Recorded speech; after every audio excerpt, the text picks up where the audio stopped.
Thanks for joining us tonight. An early morning kidnapping and shooting spree ends after the alleged gunman accidentally shoots himself. Police say 28-year-old Jordan Blevins broke into a house on East Center Street around 3:30 this morning, armed with a shotgun. And tonight, the man who was kidnapped at gunpoint spoke only to our own Chris Conte, and he picks up the story live from our newsroom. Chris?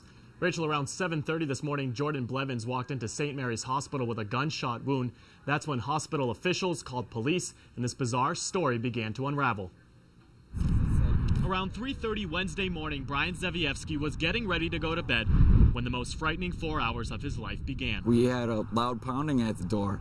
When Brian opened his front door, police say 28-year-old Jordan Blevins came storming in holding a loaded shotgun. When I turned the knob, he kind of kicked it open and held the shotgun right up at my face. Brian says that Blevins is friends with his landlord, and after an argument broke out over some money, Blevins started shooting. At that point, he kind of pointed the gun at me and said, "You're coming with me tonight."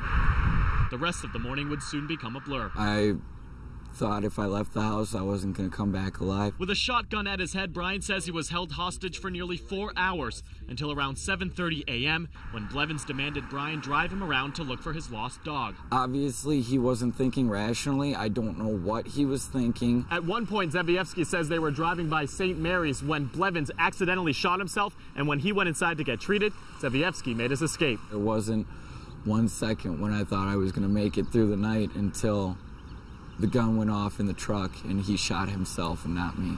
Police say Blevins also shot at other buildings around Rochester between Tuesday night and Wednesday morning. Whether it was random or intentional, we're still investigating that. Brian isn't sure how he came out of this whole terrifying ordeal alive. The first second I got a chance to call my mom and tell her I love her, that's what I did.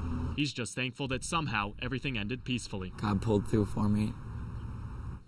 Blevins is in recovery at St. Mary's Hospital. He's facing assault and kidnapping charges, and officials say more charges could be on the way. Reporting live in the newsroom tonight, Chris Conte, KTTC News Center.